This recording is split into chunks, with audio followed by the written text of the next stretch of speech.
Assalamualaikum warahmatullahi wabarakatuh. Oke, sebelum kita memulai pembelajaran hari ini, Ibu akan memperkenalkan diri Ibu terlebih dahulu karena sebelumnya Ibu belum pernah mengajar di kelas kalian. Perkenalkan, nama Ibu Milati Ulul Azmi. Ibu di sini akan mengajar matematika wajib untuk kelas 12 MIPA 1, 2, 3, dan 4.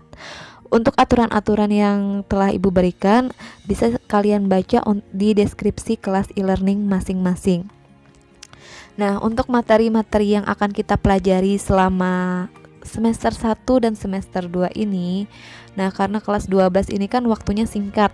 Biasanya materi semester 1 dan semester 2 ini akan kita selesaikan di semester 1. Namun karena keadaannya seperti ini, mungkin kita kondisional aja.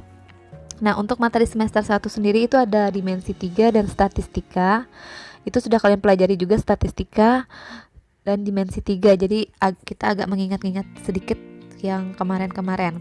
Kemudian di semester 2 itu juga ada kaidah pencacahan dan peluang. Peluang ini juga pernah kalian dapatkan rasanya ya di MTS atau SMP. Jadi kita juga sedikit mengingat-ingat apa yang telah kalian pelajari kemarin. Nah, untuk pertemuan hari ini kita masuk yang pertama, yaitu dimensi 3. Nah, dimensi 3 ini akan dibagi lagi menjadi 3 bagian, yaitu ada kedudukan, kemudian ada jarak, dan ada sudut. Nah, dalam 3 ini masing-masing nanti akan dibagi lagi. Kedudukan itu ada kedudukan apa aja, jarak itu juga ada jarak apa aja, sudut itu juga ada sudut antara apa aja. Nah, untuk yang pertama di sini kita masuk kedudukan. Kedudukan yang pertama di sini ada kedudukan titik terhadap garis. Kemudian ada kedudukan titik terhadap bidang. Ada kedudukan garis terhadap garis. Kemudian ada kedudukan garis terhadap bidang. Kemudian yang terakhir ada kedudukan bidang terhadap bidang. Nah, untuk ini semuanya materi. Untuk kedudukan ini belum ada hitung-hitungan. Oke, berikut ini adalah materi untuk kedudukan titik, garis, dan bidang. Pada materi ini kita belum masuk ke hitung-hitungan. Jadi untuk materi ini dapat kalian baca dan pelajari sendiri dari video yang Ibu berikan ini. Karena insya Allah dalam video ini itu sudah jelas untuk penjelasan kedudukan titik, garis, dan bidang.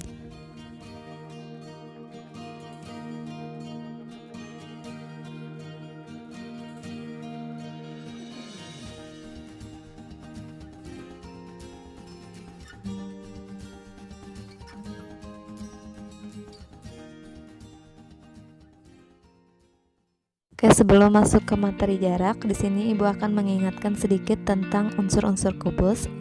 Nah, ini sudah pernah kalian pelajari pada MTS atau SMP. Masih ingat kan apa yang dimaksud titik sudut, yang mana yang dimaksud rusuk, yang mana yang dimaksud diagonal sisi atau bidang, yang mana diagonal ruang, yang mana bidang diagonal, dan yang mana sisi. Dan tentunya masih ingat kan, diagonal sisi itu sama aja dengan rusuk kali akar 2. Di sini misalkan rusuknya A, maka diagonal sisinya A akar 2. Nah, kalau mencari diagonal ruang itu tinggal dikalikan dengan A akar 3. Tapi ini hanya berlaku pada kubus.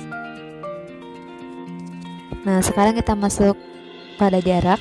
Jarak di sini terbagi menjadi 6, yaitu ada jarak titik dan titik, titik terhadap garis, titik terhadap bidang, garis dan garis, garis terhadap bidang, dan bidang dan bidang.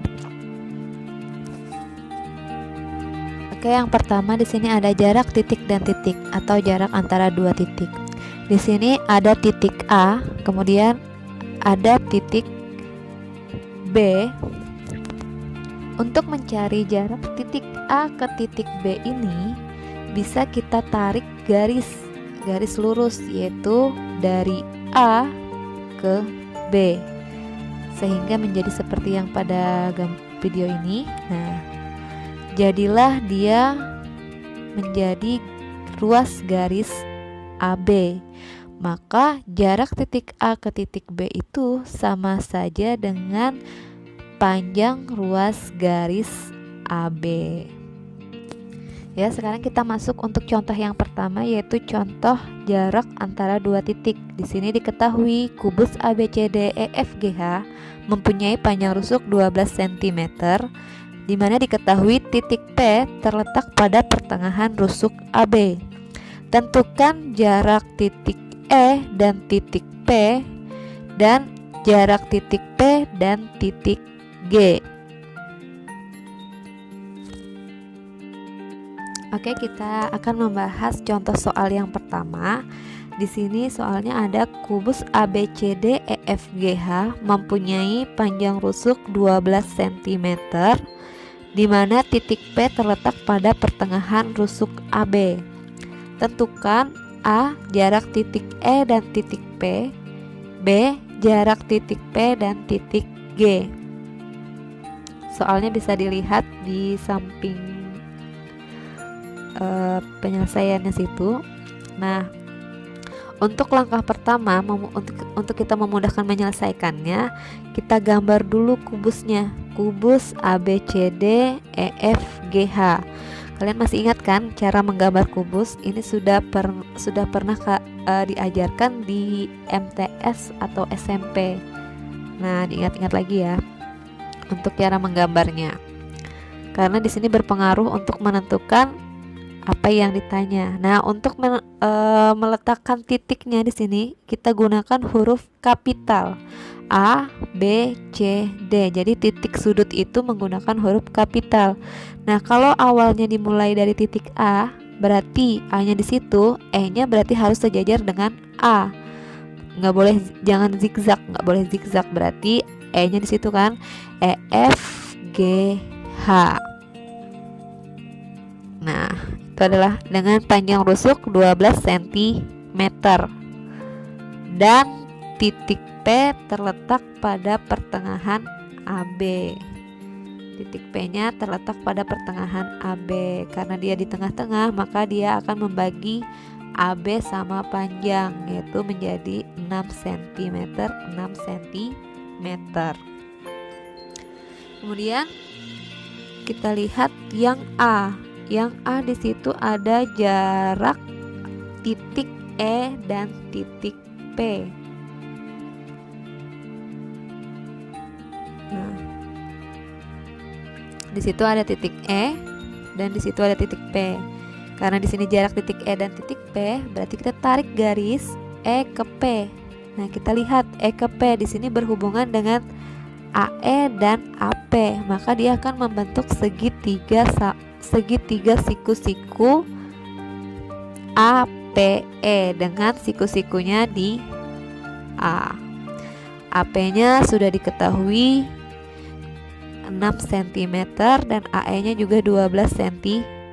Yang ditanya adalah EP. Karena di sini segitiga siku-siku, pasti kalian ingat untuk mencari segitiga siku-siku itu menggunakan teorema Pythagoras. Karena dia sisi miring, sisi yang paling panjang, berarti untuk mencari EP kita jumlahkan ke kuadrat sisi lainnya.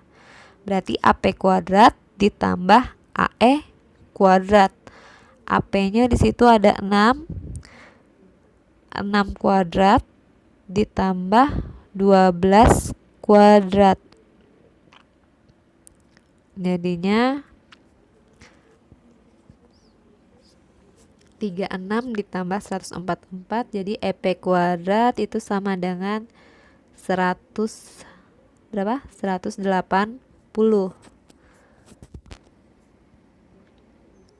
Maka EP sama dengan akar 180. Nah, karena akar 180 ini tidak ada kan? Tidak ada bilangan kuadrat yang hasilnya 180.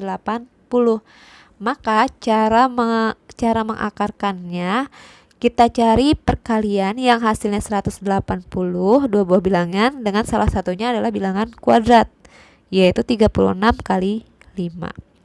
Nah, yang bisa diakarkan di sini adalah 36. Berarti diperolehlah EP-nya yaitu 6 akar 5 cm. Jadi jarak titik E dan titik P adalah 6 akar 5 cm. Itu untuk yang A, jawabannya yang A ya. Kemudian yang B.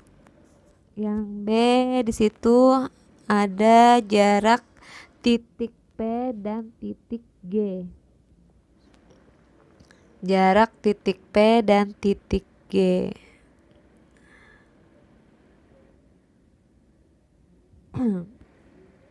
Nah, di situ ada P dan G, kita tarik garis P ke G. Itu yang ditanyakan. Nah, karena PG ini berhubungan dengan GC, maka kita tariklah garis bantu. Garis bantu yang berhubungan PG dan GC, yaitu garis PC. PC, kita tarik PC, itu adalah garis bantunya. Nah, berarti untuk mencari PG, kita gunakan PC. PC di situ belum diketahui kan? Kita cari dulu PC-nya menggunakan Pitagoras, yaitu PC kuadrat sama dengan BC kuadrat ditambah PB kuadrat. BC-nya 12 kuadrat ditambah 6 kuadrat. Ternyata itu sama dengan EP kuadrat. Berarti karena PC kuadrat sama dengan EP kuadrat, maka PC sama dengan EP, yaitu 6 akar 5 cm. Nah, baru kita cari P ke G nya, jarak P ke G. Nah, kita gambar ulang supaya lebih mudah. Di situ ada segitiga PCG dengan siku-siku di C. PC nya tadi 6 akar 5 dan CG nya 12 ya. PG-nya belum diketahui, itu yang ditanyakan. Baru kita lanjutkan PG kuadrat, berarti di sini masih tetap menggunakan Pitagoras, yaitu PC kuadrat ditambah CG kuadrat. PC-nya 6 akar 5 kuadrat, CG-nya 12 kuadrat. Nah, 6 akar 5 kuadrat, cara mengkuadratkannya itu adalah 6 kuadrat dikali akar 5 kuadrat. 36 dikali 5 dapatlah 180. 180 ditambah 144 dapat 324. Jadi PG nya itu adalah akar 324. Akar 324 18 cm. Jadi jarak titik P dan titik G adalah 18 cm. Jadi inilah penyelesaiannya untuk contoh soal nomor 1. Semoga bisa dipahami. Demikian materi yang dapat Ibu sampaikan hari ini. Semoga apa yang Ibu sampaikan hari ini dapat dipahami dengan baik dan bermanfaat bagi kita semua. Apabila ada yang kurang jelas atau ada yang ingin ditanyakan, silakan bisa tanyakan langsung dengan Ibu. Terima kasih atas perhatiannya. Wassalamualaikum warahmatullahi wabarakatuh.